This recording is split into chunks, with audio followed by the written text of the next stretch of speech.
Bien, il est 18 h, nous allons commencer la séance du conseil municipal de ce 10 décembre 2024 avec la vérification du quorum et la présentation des pouvoirs.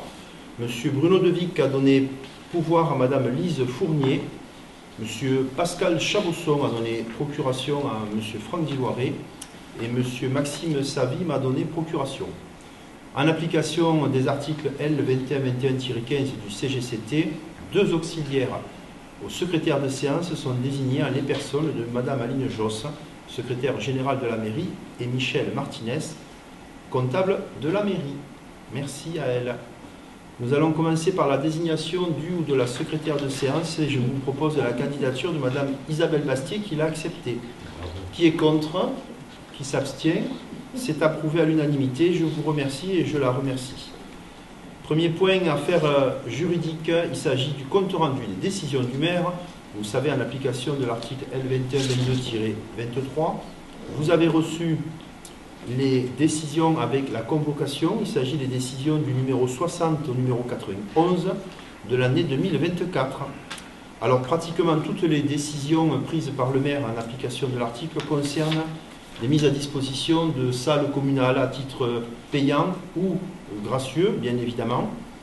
J'attire votre attention sur 4 délibérations. La 61, qui porte sur une demande de subvention auprès du CIADEN, syndicat audois de l'énergie et du numérique, pour la 4e phase de travaux de rénovation de l'éclairage public. La décision numéro 66, qui porte sur une demande de subvention auprès de l'État, du département et du Grand Narbonne pour la création de notre projet de maison de la nature. Ensuite, il y a une modification, une demande de subvention sous forme de décision modificative à la suite de l'augmentation des coûts de construction.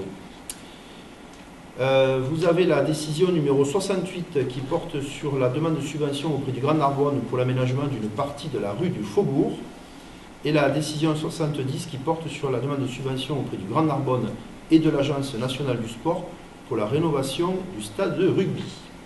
Donc vous avez reçu ces décisions dans votre convocation. Avez-vous des questions, des observations? Il n'y en a pas. On va procéder au vote. Qui est contre? Qui s'abstient? C'est approuvé à l'unanimité. Je vous remercie. Le point numéro 2 concerne l'approbation du procès-verbal de la séance du dernier conseil municipal du 3 octobre 2024 que vous avez reçu avec votre convocation. Avez-vous des questions ou des observations? Il n'y en a pas, on va procéder au vote. Qui est contre? Qui s'abstient? C'est approuvé à l'unanimité. Je vous remercie. Le point numéro 3 de l'ordre du jour concerne une décision modificative. Je passe la parole à Madame Lise Fournier, adjointe en charge des finances publiques. Je vous remercie, Monsieur le maire. Donc, attendu qu'il est nécessaire de procéder à une nouvelle décision modificative afin de régulariser les opérations d'écriture suivantes. De la section investissement en recettes sur l'article R024, produit des cessions. Il s'agit d'une augmentation sur crédit ouvert de plus 580 €. C'est un delta correspondant à la vente d'une petite parcelle de terrain à Monsieur Fabreau qui n'était pas prévu en recettes et à la non-perception de la vente du minibus. Ensuite, de la section fonctionnement en dépenses sur l'article 6218, autre personnel extérieur, valeur moins 5 700 €, et au 65 561, contribution fonds de compensation des charges territoriales, valeur plus 5 700 €. Cette somme est une régularisation d'une dépense non budgétisée correspondant à une somme due à Narbonne pour la scolarisation de Moredonnais, les enfants moredonnais et moredonnaises, en 2018, 2019 et 2020. Est-ce qu'il y a des questions? Alors on va procéder au vote. Qui est contre? Qui s'abstient? C'est approuvé à l'unanimité. Je vous remercie. Le point numéro 4 concerne une demande d'autorisation à Monsieur le maire d'engager ou de liquider et mandater les dépenses d'investissement. C'est la délibération numéro 67. Je vous remercie, Monsieur le maire. Alors, je vous rappelle les dispositions extraites de l'article L1612-1 du Code général des collectivités territoriales, modifié par la loi numéro 2012-1510 du 29 décembre 2012, qui énonce que dans le cas où le budget d'une collectivité territoriale n'a pas été adopté avant le 1er janvier de l'exercice, ce qui est le cas tous les ans, auquel il s'applique, l'exécutif de la collectivité territoriale est en droit, jusqu'à l'adoption du budget, de mettre en recouvrement les recettes et d'engager, de liquider et de mandater les dépenses afférentes de la section de fonctionnement dans la limite de celles inscrites au budget de l'année précédente. Voilà. Donc ça revient tous les ans, c'est un jeu d'écriture avant passation du budget. Est-ce qu'il y a des questions? Pas de questions, pas d'observations. On va procéder au vote. Qui est contre? Qui s'abstient? C'est approuvé à l'unanimité. Je vous remercie. Le point numéro 5 concerne les finances, mais ce n'est pas Madame Fournier qui va présenter ce point, c'est Monsieur Franck Diloiré, car il s'agit d'une demande de subvention exceptionnelle par les cadets de la Défense et pour un projet qui concerne un déplacement à Paris. On passe la parole à Monsieur Franck Diloiré. Merci Monsieur le maire. Donc, il s'agit donc d'une attribution pour une subvention exceptionnelle aux cadets de la Défense. Dans le cadre de leur projet de voyage à Paris, les cadets de la Défense de Narbonne sollicitent les communes pour obtenir des subventions. Le coût du voyage pour un effectif de 12 personnes est estimé à 7 500 €. Ce montant comprend l'hébergement, les transports, les visites, Invalides, Arc de Triomphe, Tombeau de Napoléon, Musée de la Shoah et la restauration. Le programme des cadets de la Défense vise à accueillir hors temps scolaire des jeunes entre 14 et 16 ans dans le cadre militaire, afin de les faire participer à des activités éducatives, culturelles et sportives. Mais aussi accompagnés de l'association du souvenir français, les cadets de la Défense de Narbonne réalisent des actions visant à accomplir notre devoir de mémoire, nettoyage des tombes et participation aux cérémonies. C'est à ce titre que la commune souhaite apporter son soutien aux cadets de la Défense à travers le versement d'une subvention exceptionnelle de 500 €, à savoir que cette subvention sera attribuée uniquement pour cet événement, elle ne sera pas reconductible en fait. Voilà, donc je vous demande d'approuver cette demande de subvention au cadre de la Défense. Je précise que... Oui, je passe à la parole, mais je fais une petite précision. Il y a une personne, bien évidemment, en deuxième année des cadets de la Défense, qui est originaire de la commune de Montredon. Et il faut savoir que c'est un contingent. Dans la première année, il y a 30 jeunes collégiens, entre 14 et 17 ans. En deuxième année, il y a 3 filles et 3 garçons. Et l'année suivante, il y a une fille et un garçon. Donc on a la chance d'avoir à Montredon une personne qui fait partie du contingent, donc des 3 filles et 3 garçons de la promotion actuelle. Donc y a-t-il des questions? Ça répond à la première question, de savoir s'il y avait quelqu'un de Montredon de concerné. Je pensais notamment par rapport aux associations, aux subventions qu'on donne aux associations. Derrière, il y a quelque chose qui est une plus-value pour la commune. Concrètement, qu'est-ce qu'elle va apporter? Qu'est-ce que les cadets vont apporter au niveau du cimetière? Est-ce qu'il va y avoir un entretien? Est-ce qu'il va y avoir un travail sur les tombes ou autre? Alors actuellement, c'est une bonne question. Il y a un travail qui est fait notamment de reprise du carré commun, puisque chaque maire a l'obligation d'enterrer sur sa commune toute personne qui est décédée. Il n'y a pas d'obligation pour une commune de vendre des concessions. Elle peut le faire, c'est une option. Par contre, la municipalité a l'obligation d'avoir des terrains disponibles pour enterrer les personnes décédées sur la commune. Et donc, actuellement, M. Jean-François Cid et le service urbanisme procèdent à un travail qui a commencé notamment avec les cérémonies autour du 1er novembre de la Toussaint, de manière à faire une récupération sur ce terrain carré commun. Il faut savoir que ce carré commun, c'est un lieu où on doit enterrer une personne pendant 5 ans, et pas plus. Et en 2014, la municipalité précédente avait pris un arrêté qui mettait un délai de 10 ans, 2014-2024, pour le maintien de ces personnes enterrées. Alors je viens à la question parce qu'il s'avère que dans ce carré commun, il y a des personnes qui ont été enterrées, notamment pendant les guerres de 1880, guerre de 1914, et il y a non, des morts pour la France. Et notre objectif est de ne pas faire suivre la procédure habituelle à ces morts pour la France, et notamment en les distinguant des autres personnes qui vont avoir une procédure qui est soit la crémation, soit la réduction de corps et le dépôt dans l'ossuaire communal d'un reliquaire. Tout cela, bien sûr, en accord avec les familles. Lorsque des familles sont encore connues, on leur a demandé l'option qu'ils choisissaient. Et donc pour ces morts pour la France, il va y avoir un travail qui va être fait de manière à les isoler de l'ossuaire communal, de les distinguer en les mettant vraisemblablement à la stèle qui est dans le cimetière qu'on honore chaque 1er novembre avec la levée des couleurs, le dépôt de la gerbe.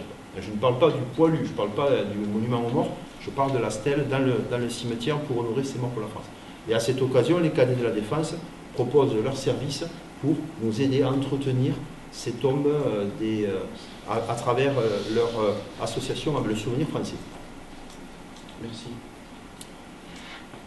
D'autres questions, d'autres observations? On va procéder au vote. Qui est pour l'attribution de ces 500 € au cadre... Qu'est-ce que j'ai dit? Pour? Qui est pour? Pardon. Je vous demande de voter pour l'attribution de cette subvention de 500 €. Donc je fais la phrase habituelle. Qui est contre? Qui s'abstient? C'est approuvé à l'unanimité. Je vous remercie. Le point numéro 6 concerne les finances publiques. Je passe à nouveau la parole à Madame Lise Fournier, adjointe aux finances publiques. Merci, Monsieur le maire. Donc, chaque année, le Congrès des maires de France est un événement qui rassemble les maires, maires adjoints et présidents d'intercommunalités de toute la France pour échanger sur les enjeux et les perspectives des collectivités territoriales. Il est crucial pour les collectivités, notamment Montredon-des-Corbières, que le maire et les élus participent à ce congrès afin de renforcer leurs compétences, de créer des liens avec les décideurs et d'activer des réseaux nécessaires pour mener à bien les missions qui nous sont dévolues. L'article L 2123-18 du Code général des collectivités territoriales prévoit la prise en charge des frais de participation à ce congrès, à savoir les coûts d'inscription, de transport, d'hébergement et de restauration, dans la limite d'un budget total de 2 500 €. Cette année, en raison de la thématique sur les mobilités, M. le maire s'y est rendu accompagné de M. Diouareg, adjoint à la sécurité, aux mobilités et à la circulation. Y a-t-il des questions? On va procéder au vote. Qui est contre? Qui s'abstient? C'est approuvé à l'unanimité. Je vous remercie. Alors, le point numéro 7 n'est pas un vote, je pense. Hein? On m'a marqué vote, mais je crois que ce n'est pas un vote. C'est juste une prise d'information. Il s'agit du rapport annuel des prix et de la qualité des services publics. Donc, vous avez reçu avec la convocation l'ensemble des pièces. Il s'agit des rapports annuels, bien évidemment, des services publics, non pas communaux, mais intercommunaux. Ce sont ceux du Grand Narbonne. Et donc, le Conseil doit acter le fait que les élus ont bien reçu l'information. Donc, s'il n'y a pas de questions, on va considérer que vous avez pris acte de cette diffusion.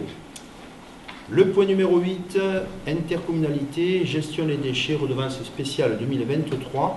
Je passe la parole à M. Jean-François Cid, adjoint à l'urbanisme. Merci, Monsieur le maire. Le Grand Narbonne, communauté d'agglomération, assure l'élimination des déchets ménagers et assimilés des 37 communes membres en exerçant la globalité de la compétence, à savoir le tri, le traitement et la valorisation. Ce service est financé par la taxe d'enlèvement des ordures ménagères que paient les habitants de la commune. En vertu de l'article L 2333-78 du Code général des collectivités territoriales et en complément de cette obligation, le Grand Narbonne a instauré la redevance spéciale destinée à financer la collecte et le traitement générés par la commune, ses services et les structures dépendantes de sa compétence, les écoles, les structures sportives et associatives. Sont concernés les déchets ménagers, bien sûr, les déchets générés par les opérations de propreté urbaine, notamment le balayage des rues, mais aussi les apports directs de la collectivité en déchetterie, recyclerie et sur certains sites spécialisés, notamment Bioterra. Le montant de cette redevance spéciale s'élève pour l'année 2023 à 1 679,39. Je dis bien pour l'année 2023, puisque nous payons toujours une année N+1, N-1, donc cette redevance spéciale. Je vous demande d'approuver la convention, à consentir avec le Grand Narbonne, communauté d'agglomération, pour le versement de la redevance spéciale et de charger Monsieur le maire d'exécuter la présente délibération et notamment de signer tout document de type administratif relatif à cette opération. C'est parfait. Merci pour cette présentation. Avez-vous des questions ou des observations? Il n'y en a pas. Dans ce cas-là, on va procéder au vote. Qui est contre? Qui s'abstient? C'est approuvé à l'unanimité. Je vous remercie. Alors, le point numéro 9, je vais associer, si vous voulez bien, dans l'explication globale, les 3 délibérations qui vont suivre, c'est-à-dire la 9, la 10 et la 11, car il s'agit, au niveau local, d'approuver le pacte fiscal et financier qui a été voté par le Grand Narbonne. L'enjeu, c'est 2 délibérations dans lesquelles la commune reverse une partie de taxes qu'elle reçoit, et la délibération numéro 11, c'est la contrepartie, c'est le Grand Narbonne qui va verser une partie des taxes qu'il perçoit. C'est un échange, c'est pour ça que ça s'appelle le pacte fiscal financier de solidarité. Alors, la première délibération concerne le fait pour la commune de reverser, sous forme de convention pendant 10 ans, 50% des taxes foncières perçues sur les nouvelles zones d'activité. Ne sont donc pas concernées les anciennes zones, plaine nord, plaine sud, Castellas. Il s'agit uniquement de la zone que, à Montredon, on aime appeler le pôle santé et que le Grand Narbonne qualifie de technoparc pêche-péri. Ces 50% ne sont pas sur l'assiette totale de ce qui est perçu par la commune. Il faut extraire les 30,69% qui nous ont été alloués en compensation de la perte de la taxe d'habitation qui correspondait à l'ancienne part du conseil départemental. Donc si vous vous rembobinez un petit peu, il y avait donc 21%, nous avions passé ce taux à 24%, et c'est sur cette base que le Grand Narbonne nous demande la restitution de 50% de ces taxes foncières. Alors, pourquoi est-ce qu'il y a cette demande? Ce n'est pas uniquement en contrepartie de la délibération numéro 11, c'est aussi parce que c'est le Grand Narbonne, à travers la SEM, Société d'économie mixte Alénis, qui porte les acquisitions des terrains, les infrastructures, qui entretient les voies, qui éclaire, qui paye l'électricité. Pour vous donner un ordre d'exemple, le coût d'entretien des zones de Montredon en 2023, c'est 274 569 €. Cela comprend donc les intérêts d'emprunt, les entretiens. Alors, ce qu'il faut comprendre, c'est que quand on parle de 50%, il faut le ramener, je vous le rappelle, au taux de 24 initial. Donc, pour vous donner un exemple très précis, en 2024, le produit de la taxe foncière sur le pôle santé, c'est 191 590 €. Et donc, la restitution sur ces environ 200 000 €, ça correspond à 42 038 €. Donc, c'est parce qu'il y a un coefficient qui est appliqué par les services du Grand Narbonne et qui nous demande cette restitution. Concernant les anciennes zones d'activité, il s'agit en fait de leur restituer le produit de notre augmentation. Mais c'est assez faible, ça s'élève à environ 3 359 € pour des taxes foncières qui sont assez élevées. Il faut savoir quand même, et ça c'est assez important, qu'aujourd'hui, en 2024, le total du foncier de nos zones d'activité en 2024, c'est 903 280 €. Comparé aux 500 000 € perçus pour les maisons, vous comprenez que l'avantage de notre activité économique, c'est très important, c'est 900 000 € de taxes foncières venues des entreprises, 500 000 € venus des maisons, de nos 1500 habitants.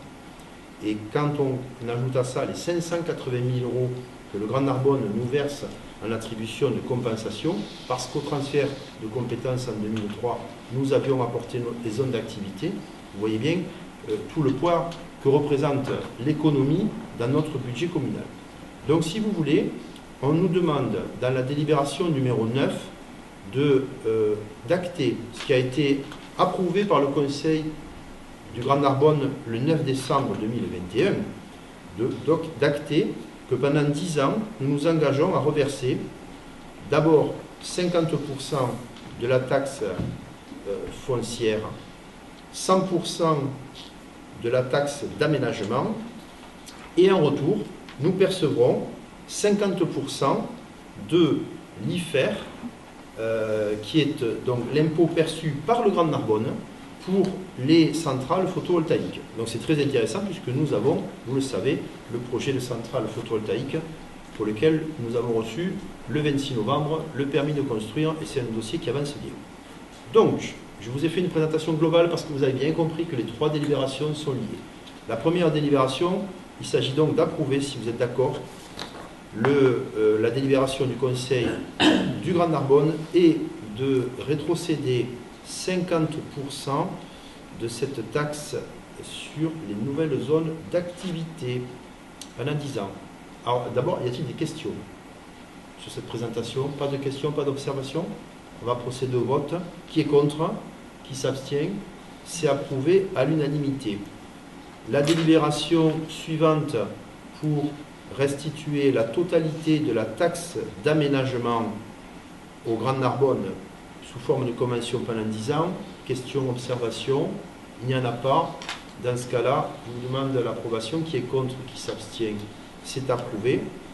Et la contrepartie, c'est le fait que le Grand Narbonne nous restitue 50% de l'IFER et du CFE de toute activité liée aux installations photovoltaïques. Ça concerne aussi les installations éoliennes. Mais vous avez bien compris qu'à Mordon, on est farouchement opposé à toute installation d'éoliennes. Donc, je n'ai pas précisé, mais ça comprend tout. Hein. IFER, c'est énergie renouvelable, hein, photovoltaïque ou éolienne. Voilà.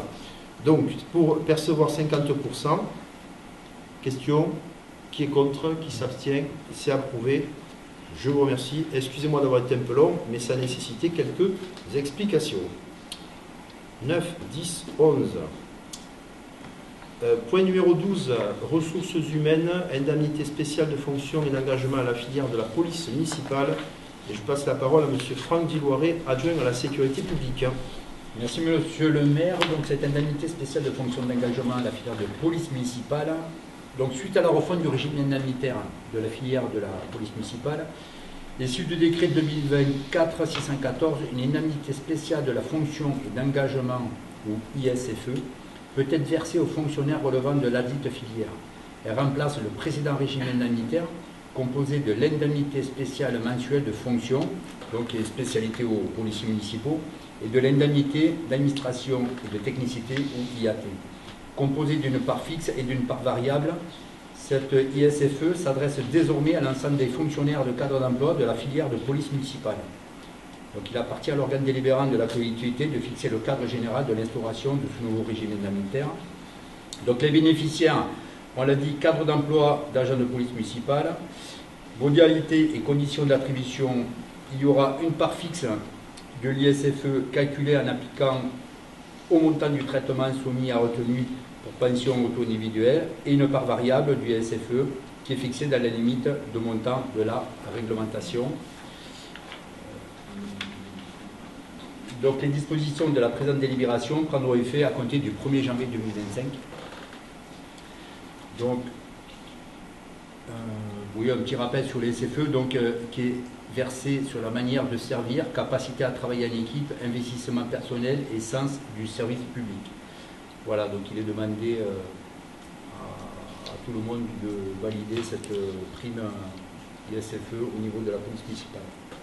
Merci pour la présentation. Avons-nous des questions, des observations? Une question? C'est simplement l'indemnité qui est maintenant commune à l'ensemble des fonctionnaires. Voilà.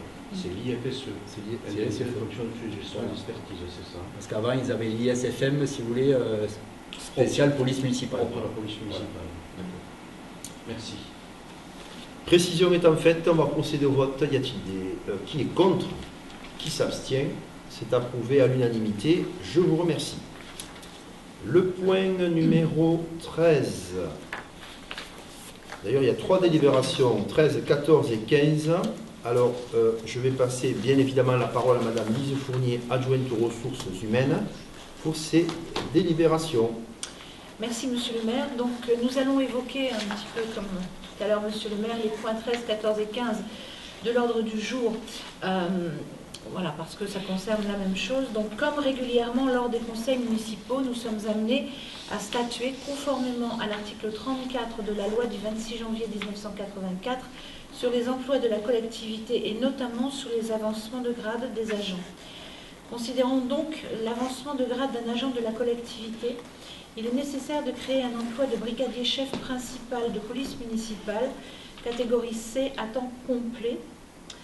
Donc je vous remercie de bien vouloir accepter de créer cet emploi correspondant au grade et dire que la rémunération sera calculée par référence à la grille indiciaire idoine. Considérant de la même façon qu'il est nécessaire de créer un emploi d'agent administratif principal de deuxième classe, catégorie C à temps complet. Enfin, considérant la promotion interne d'un agent de la collectivité, il est nécessaire de créer un emploi de rédacteur territorial de catégorie B à temps complet. Est-ce qu'il y a des questions? Sachant donc que ce ne sont pas des créations de postes. Ce n'est pas des embauches nouvelles pour la collectivité. Il s'agit de l'avancement des agents déjà en place. Alors, on y va.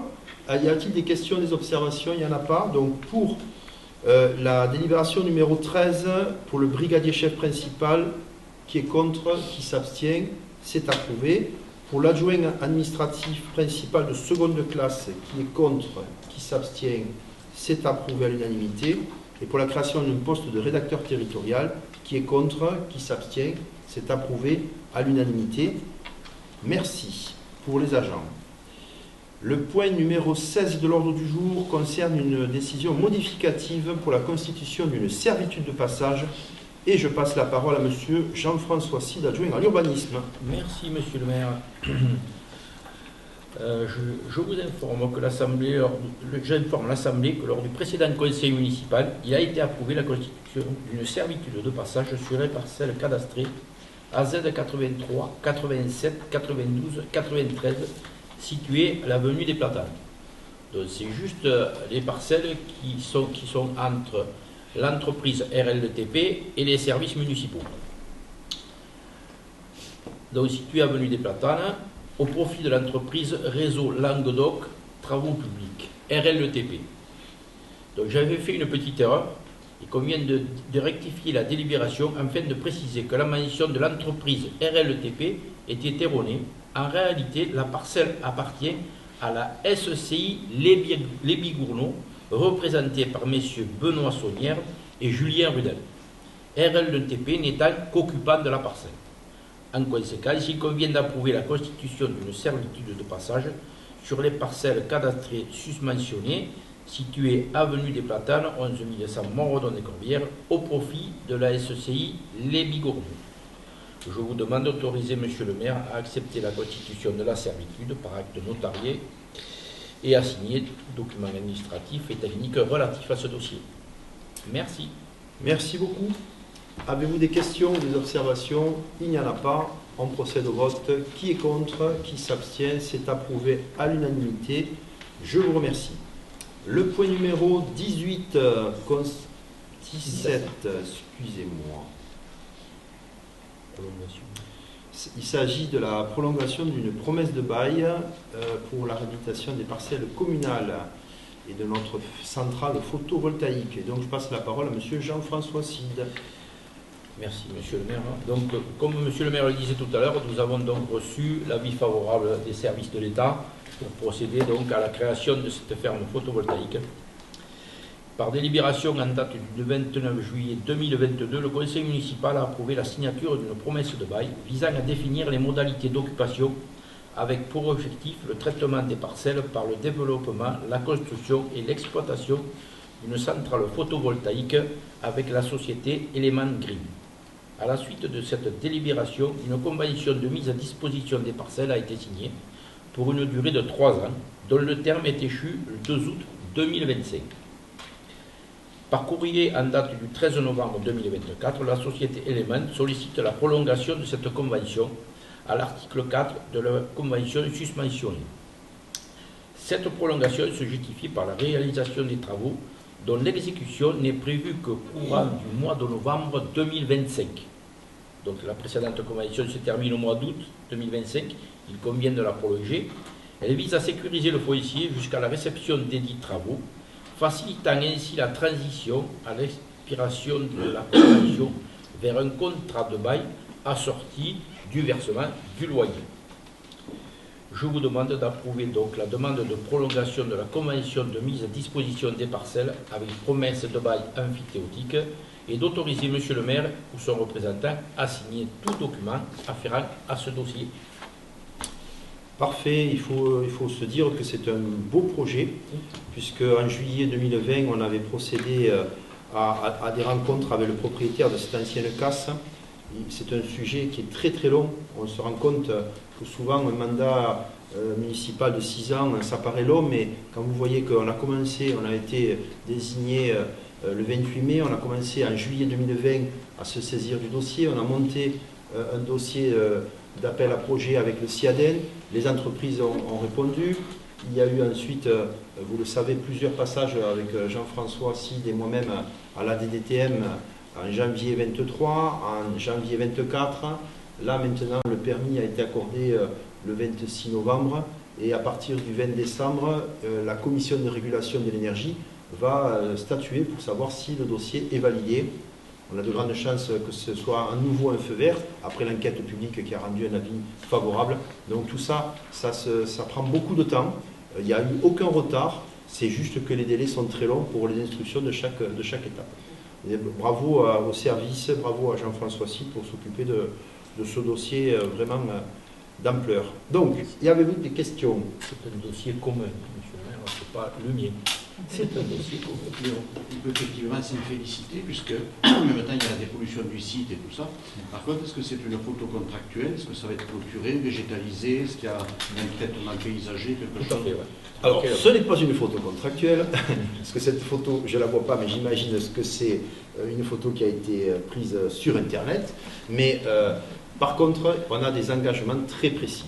Ça, il faut le savoir, notamment au niveau des clôtures, au niveau notamment de la végétalisation des clôtures, de manière à ce que, passant le long du chemin qui mène à Névian, on ne voit pas les panneaux.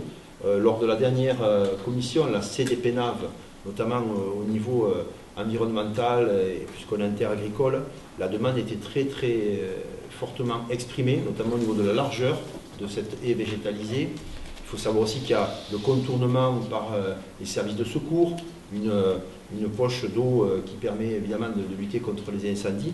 Donc tout ça a été bien intégré.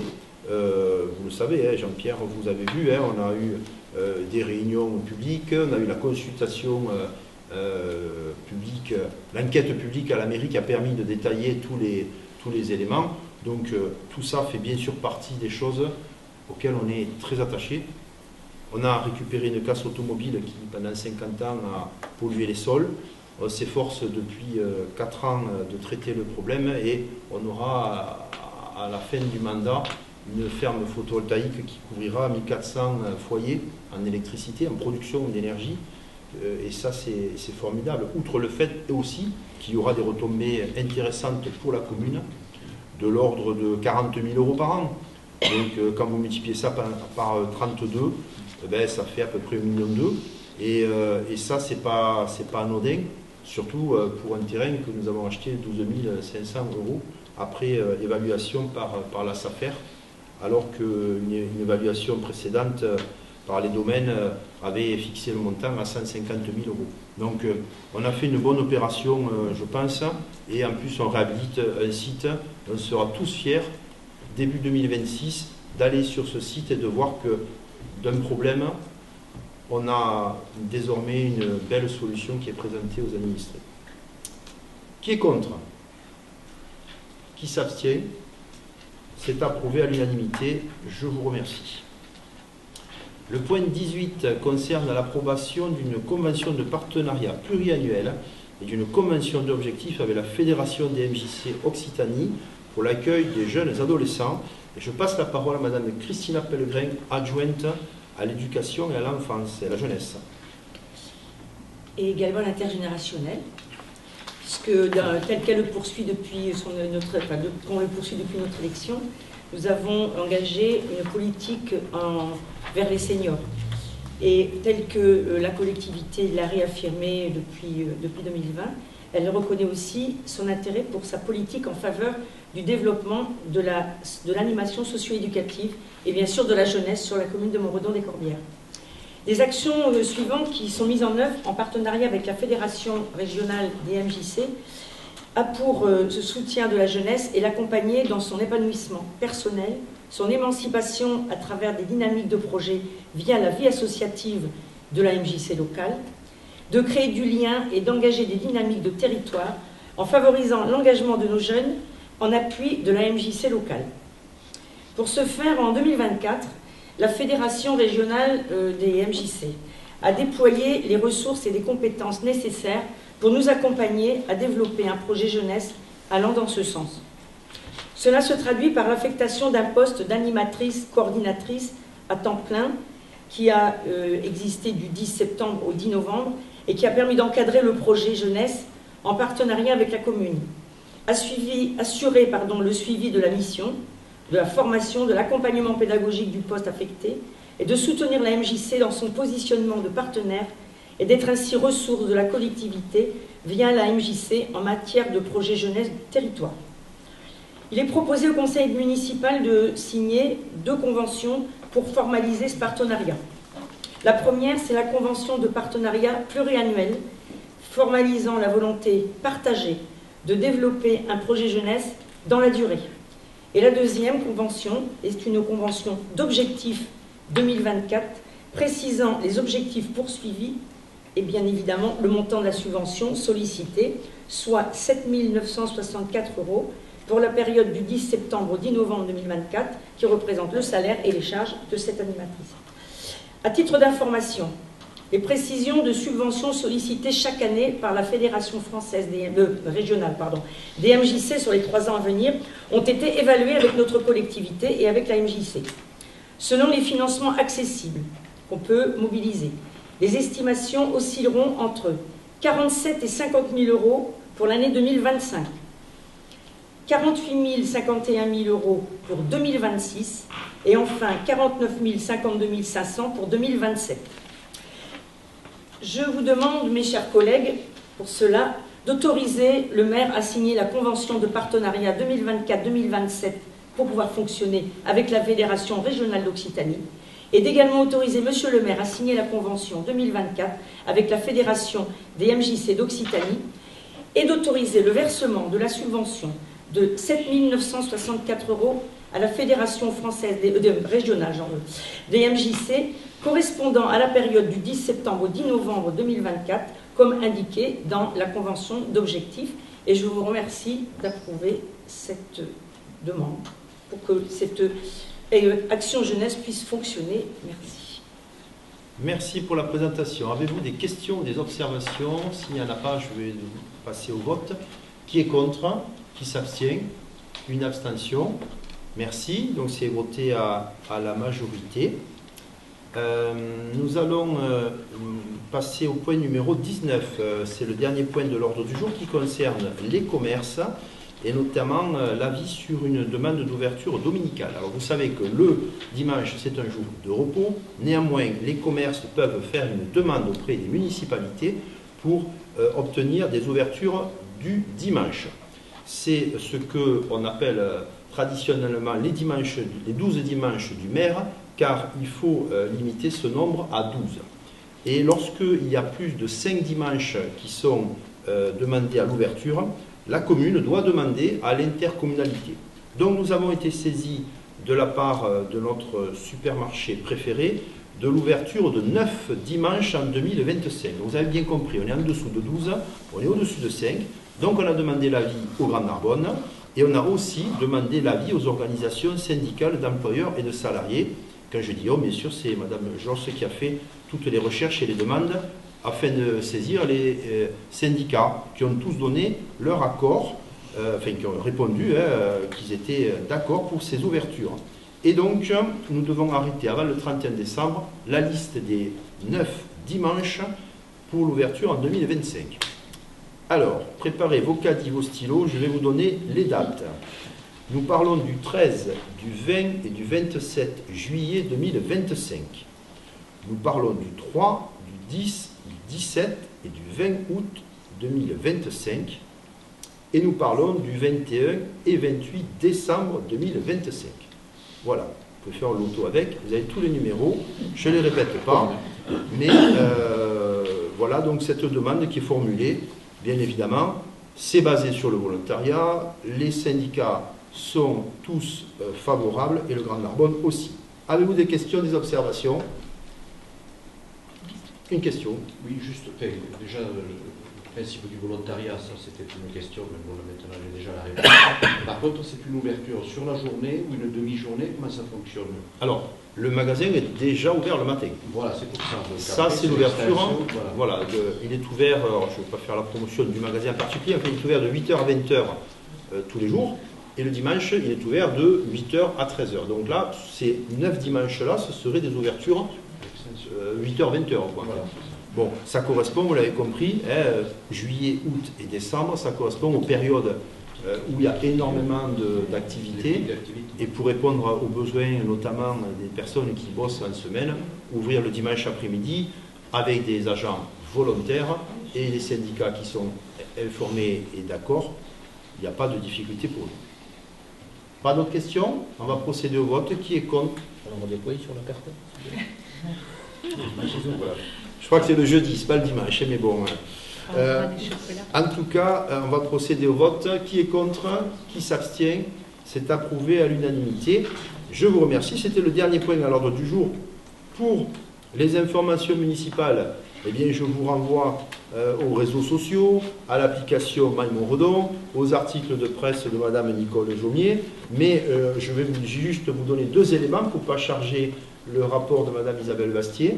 Donc, les vœux traditionnels qui sont présentés chaque année. Le 13 janvier, nous présenterons les vœux aux présidents et présidentes d'associations ainsi que leurs conjoints. C'est un lundi. Les intéressés recevront l'invitation. Et ensuite, le lendemain, le mardi 14 janvier, nous présenterons les vœux à la population de manière traditionnelle, cette fois, comme les années précédentes, à la grande salle du pôle culturel. Voilà, je n'ai pas d'autres informations à vous communiquer. Et donc, je vous souhaite une bonne fin d'année, bonne fête de fin d'année, et je lève la séance. Je vous remercie.